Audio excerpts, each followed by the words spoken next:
प्रिय विद्यार्थियों, मैं आज आप लोगों के लिए लेकर आया हूँ घन एवं पासा परीक्षण। देखिए, आप लोगों के लिए पासा परीक्षण से संबंधित जो प्रश्न हैं वो मैंने पहले बताए थे, लेकिन कुछ पार्ट जो है वो रह गया था, वो मैं अभी आप लोगों के लिए बताना चाहूँगा। देखिए, पासा जो होता है, पासा जो होता है क्या होता है। एक पासा है जिसे मानक पासा कहते हैं, एक पासा है जिसे हम साधारण पासा कहते हैं। देखिए, मानक पासा और साधारण पासा दो प्रकार के हो गए। अब मैं आप लोगों को बताना चाहूंगा कि मानक पासा क्या होता है और साधारण पासा क्या होता है। बहुत ही आसान तरीके से हम लोग समझेंगे। यहाँ पे आप लोग देख सकते हैं,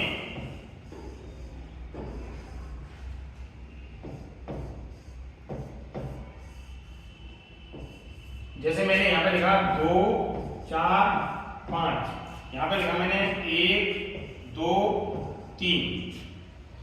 अब साधारण पासा जो है सा शब्द आ रहा है, इसका मतलब सात का मतलब निकटवर्ती सतहों का योग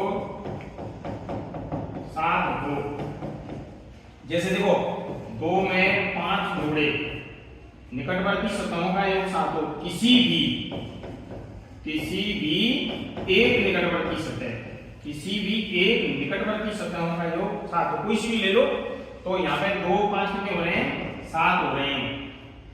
तो एक जो है 7 हो गया, लेकिन यहाँ पे मैं 1 और 2 को जोड़ रहा हूँ तो 3 हो रहा है, 2 और 3 को जोड़ रहा हूँ तो 5 हो रहा है, 3 और 1 को जोड़ रहा हूँ तो 4 हो रहा है, यानी 7 नहीं हो रहा। तो किसी भी निकटवर्ती सतहों को जोड़ने पर अगर योग 7 न हो तो वो कौन सा पासा है, मानक पासा है। और साधारण पासा में किसी भी पड़ोसी सतह जो होती हैं, निकटवर्ती सतह होती हैं, उनका योग 7 होता है। तो यहां से आगे एक पासा दिया हुआ है, और यह जो पासा है इसमें 2 4 और 5, यानी ये पासा साधारण पासा है, ये पासा साधारण पासा है। और साधारण पासा का यदि प्रश्न पूछा जाता है, जैसे उसने पूछा है कि 5 के विपरीत फलक का कौन सा अंक होगा, 5 के विपरीत फलक पर कौन सा अंक होगा। तो देखो, आप आसानी के साथ में इसमें कैसे बताएंगे। 5 के विपरीत फलक पे 1 2 3 4 5 और 6। देखो 2 5 4, 2 5 और 4, इसको हटा देंगे। इसमें 4 में अगर मैं 3 जोड़ूंगा तो क्या हुए 7। तो 4 के विपरीत फलक पे 3 हो सकता है, लेकिन 5 के विपरीत फलक पे जो है 2 तो हो नहीं सकता, 2 तो ऑलरेडी कर चुका है, तो 1 हो सकता है या 6 हो सकता है। तो इसका आंसर 1 और 6 में से कोई सा भी हो सकता है। तो इस तरीके से जो है हम कई प्रकार के जो प्रश्न हैं घन और पासा संबंधी, उनको सॉर्ट आउट कर सकते हैं। आप ज़्यादा से ज़्यादा क्लास लेने के लिए और समझने के लिए मैं एक बार जो भी टॉपिक मैंने पढ़ाए हैं, 3-4 टॉपिक, उन टॉपिकों का एक टेस्ट जो है मैं आप लोगों के बीच में रखूंगा, उसको भी सॉर्ट आउट करवाऊंगा। तो आप अभ्यास करते रहें, और अगली क्लास से जुड़ने के लिए आप लोग मेरी जो क्लास है उसके लिए चैनल को सब्सक्राइब कर लें, जिससे आप लोगों को क्लास मिलती रहे। मेरा उद्देश्य है कि ग्रामीण क्षेत्र के और दूर दराज के जो बच्चे हैं, गरीब परिवार के बच्चे हैं, उनको क्लास विधिवत रूप से मिलती रहे। धन्यवाद। पासे में जैसे क्वेश्चन जो आता है आप लोगों के लिए, वो ज्यादातर जो आता है वो मानक पासे का आता है। जैसे क्वेश्चन इस तरीके से आता है, एक पासा दिया गया है तो पासे को ध्यान से पढ़कर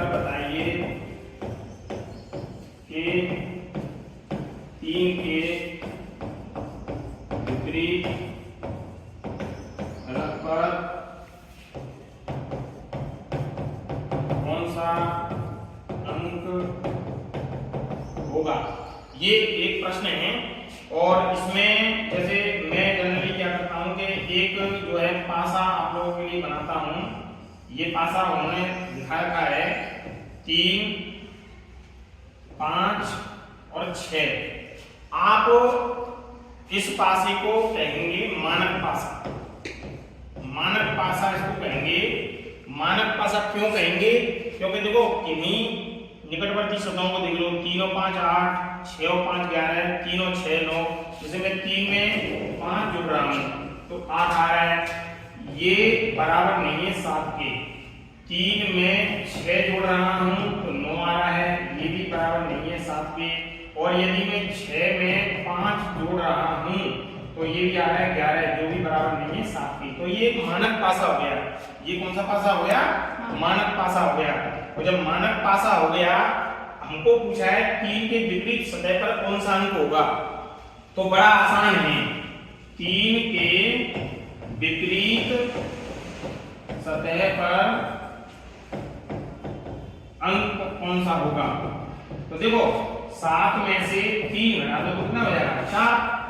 अगर मुझे 5 का निकालना है तो 7 में से 5 घटा दो, 2 हो जाएगा। अगर मुझे 6 के विपरीत सतह पर निकालना है तो 7 में से 6 घटा देंगे तो कितना आएगा? 1 आएगा।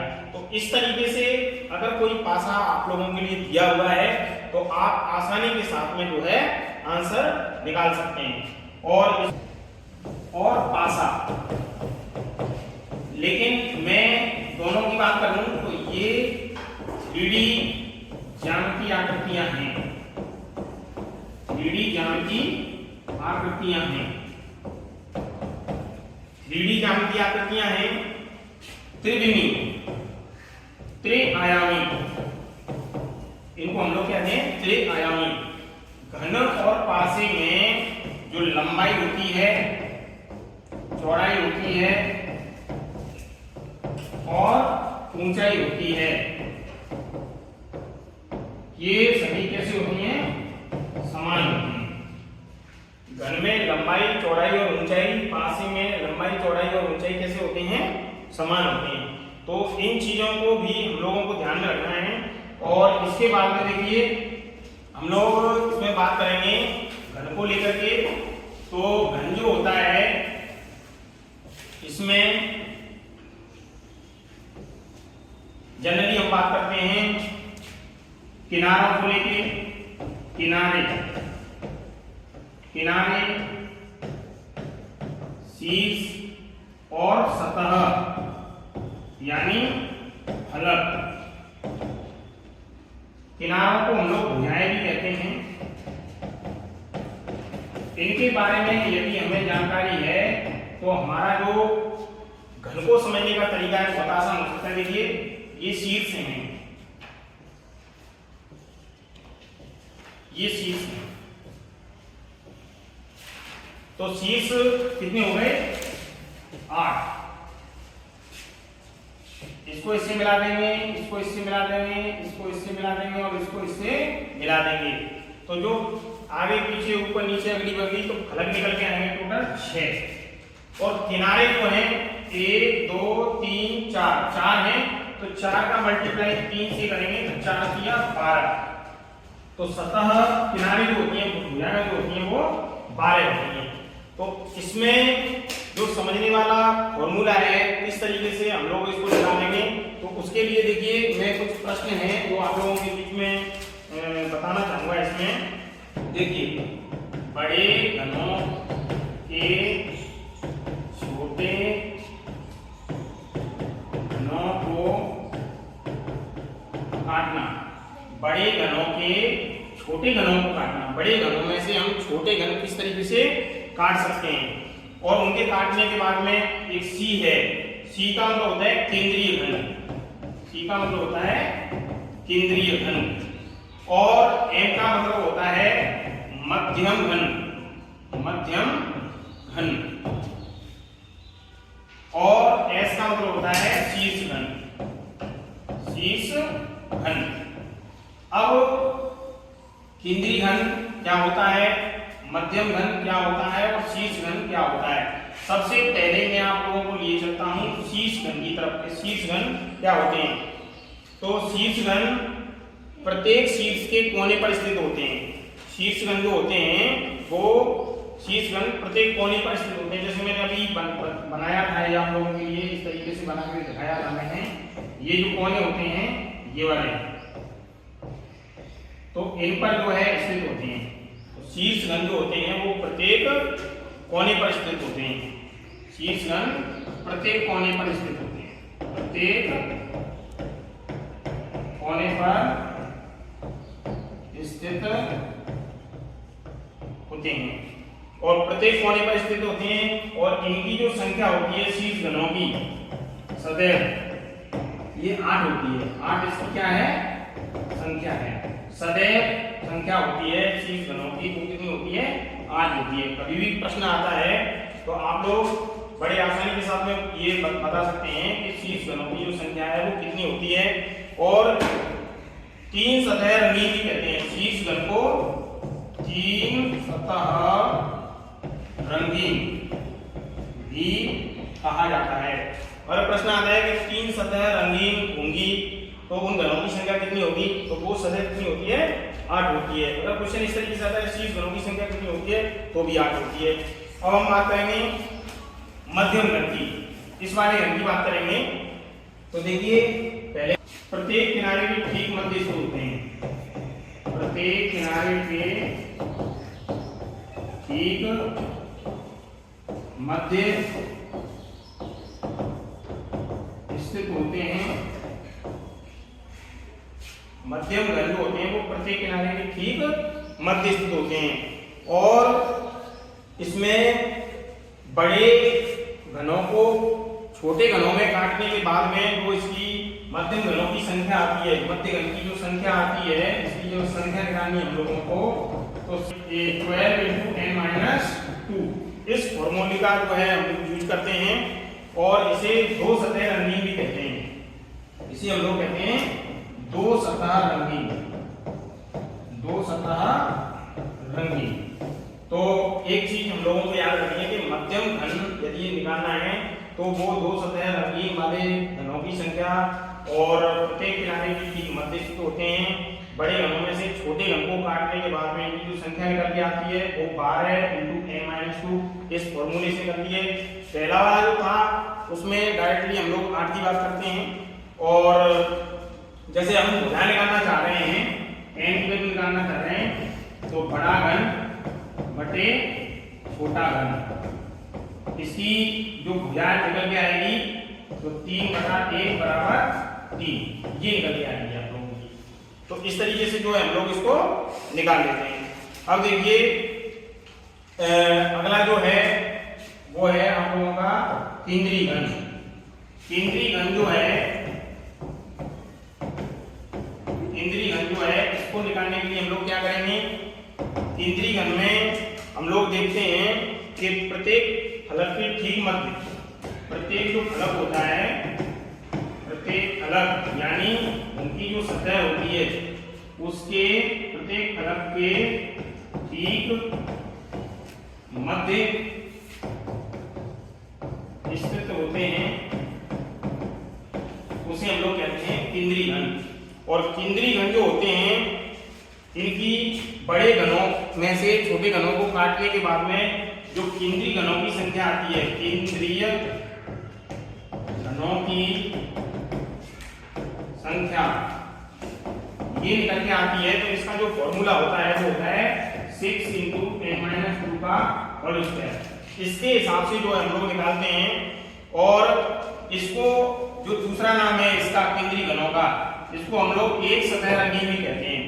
इसको कहते हैं एक सतह रंगीन। एक सतह रंगीन घनों की संख्या भी पूछी है तो उसका भी फॉर्मूला 6 × n-2 का होल स्क्वायर यही होगा। और इसके बाद में जो है हम लोग आगे बढ़ते हैं।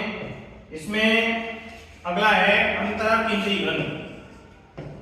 अंतः केंद्रीय घन। अंतः केंद्रीय घन क्या होता है? देखिए प्रत्येक फलक के केंद्रीय घन के अंदर की ओर स्थित होते हैं, प्रत्येक फलक के केंद्रीय घन के अंदर की ओर, प्रत्येक फलक के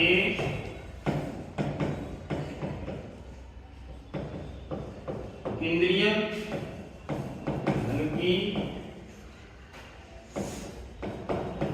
इसमें के अंदर की ओर स्थित होते हैं। और इसमें हम लोग जब देखेंगे तो बड़े घनों में से एक बड़े घन में से छोटे घन को काटने के बाद में जब इनकी केंद्रीय घनों की संख्या आएगी, केंद्रीय घनों की संख्या आएगी तो वो आएगी n-2 का होल क्यूब। इस तरीके से जो है हम इसकी संख्या निकालते हैं, केंद्रीय घनों की संख्या, केंद्रीय घनों की संख्या, घनों की संख्या इस फॉर्मूले से जो है निकालते हैं। और इसके लिए हम लोग सीधे सीधे बात करेंगे। उसके बाद में छोटे घन, अगला है छोटे घन। छोटे घन क्या होते हैं, किस तरीके से निकालते हैं? तो बड़े घनों को क्या होता है कि छोटे छोटे घनों के टुकड़ों में काटा जाता है और उसके द्वारा जो प्राप्त घन आते हैं उन्हें हम छोटे घन कहते हैं। और बड़े घन में से छोटे घनों को काटने के बाद में जो छोटे घनों की संख्या है, छोटे घनों की संख्या है, इसका जो फॉर्मूला होता है वो होता है n का क्यूब। अब यहाँ पे n जो निकालते हैं, यहाँ पे जो n हम लोग निकाल रहे हैं तो वो है बड़े घन की भुजा, बड़े घन की भुजा बटे छोटे घन की भुजा। इस फॉर्मूले का यूज करते हुए हम लोग जो है बड़े घन की भुजा बटे छोटे घन की भुजा इस सूत्र का इस्तेमाल करते हुए आराम से निकाल सकते हैं। और इसके बाद में मैं डायरेक्टली प्रश्नों की तरफ रुख कर रहा हूं। आप लोग प्रश्नों को देखें, इस तरीके के प्रश्न ही आएंगे आप लोगों के लिए। मैं आप लोगों को पूर्ण रूप से आश्वस्त करता हूं कि बीएसटीसी और बीएड यानी पीटीईटी के प्री एग्जाम में आप लोगों के लिए पूरा का पूरा एक प्रश्न आता है और बड़े आसानी के साथ में इनका जवाब दे सकते हैं। या तो पास आएगा और पासा भी आने के साथ साथ में जो है भर के आने के भी चांसेस रहते हैं। तो आप लोग जो है प्रश्न देखें, एक बड़े घन को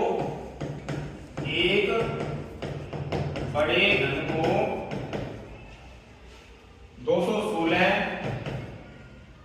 छोटे घनों में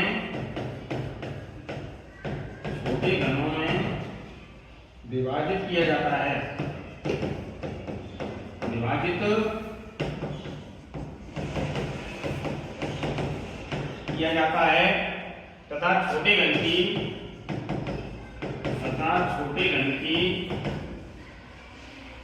एक भुजा की माप,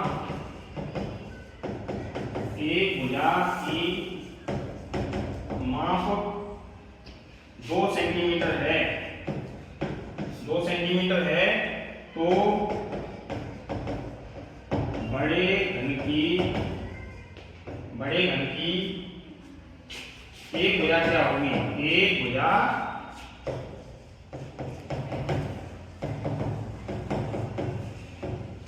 क्या होगी? तो ये बहुत ही आसान है। देखो इसको किस तरीके से करेंगे, एक बड़े घन को 216 छोटे घनों में विभाजित किया जाता है। तो छोटे घनों में विभाजित किया जाता है मतलब छोटे घनों की संख्या कितनी हो गई? हम इसको सॉल्व आउट करेंगे तो ये देखेंगे छोटे घनों की संख्या कितनी है। छोटे घनों की संख्या बराबर 216। तो देखिए n क्यूब बराबर 216। तो n बराबर इस पे हम लोग 216 का जो है बंधन करेंगे, मतलब क्यूब निकालेंगे तो 6 निकल के आएगा। 6 सेंटीमीटर n की वैल्यू आ गई। अब हम लोगों को इसमें पूछ रहा है बड़े घन की एक भुजा कितनी की होगी। तो बड़े घन की भुजा निकालने के लिए क्या करेंगे, बड़े घन की भुजा का सूत्र होता है n इंटू छोटे घन की भुजा, छोटे घन की भुजा। तो अभी आप लोगों ने देखा n की वैल्यू 6 आई है और छोटे घन की भुजा कितनी दे रखी है, एक घन की भुजा का 2 सेंटीमीटर है। 2 का इसमें बड़ा करेंगे तो कितनी आएगी, 12 सेंटीमीटर। इस तरीके से सेंटीमीटर भुजा वाले छोटे घनों में विभाजित किया जाता है। तो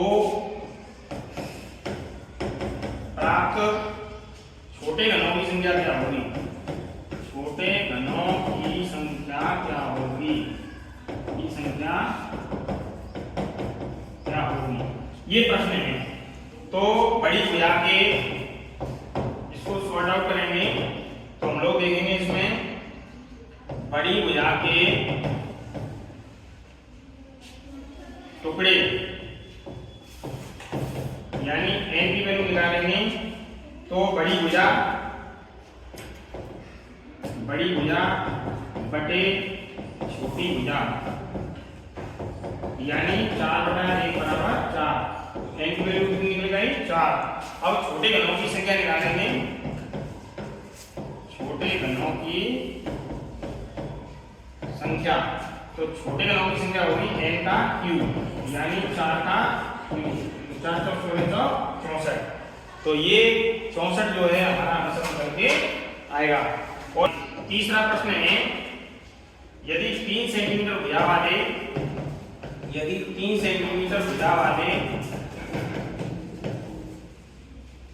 एक रंगीन घन को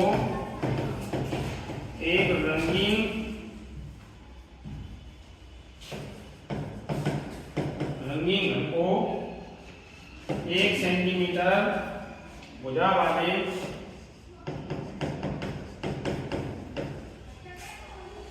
छोटे घनों में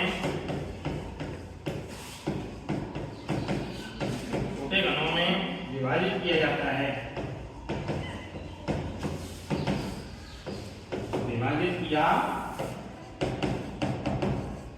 जाता है, तब दो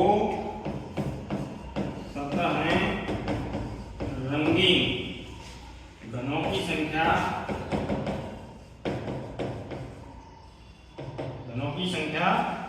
कितनी होगी, ये प्रश्न है। देखिए इस प्रश्न को निकालने के लिए हमारे पास में ये है सीधा कि जब दो सतह रंगीन घनों की संख्या निकालनी है तो इसका फॉर्मूला होता है सीधा 12 इंटू n-2, ये फॉर्मूला होता है। तो 12 इंटू n की जो वैल्यू है, देखो 3 सेंटीमीटर भुजा वाले एक रंगीन घन को 1 सेंटीमीटर भुजा वाले छोटे घनों में बदला जाता है, तो 3/1 हो गया, तो n की वैल्यू हो गई 3। तो यहाँ पे 3 - 2, तो 12 इंटू 1 यानी कितनी आ गई 12। तो मैंने आप लोगों को सूत्र में भी बताया था कि दो सतह रंगीन घनों की संख्या हमेशा कितनी होती है 12 होती है। तो इस तरीके से जो है हम आसानी के साथ में जो है पता लगा सकते हैं।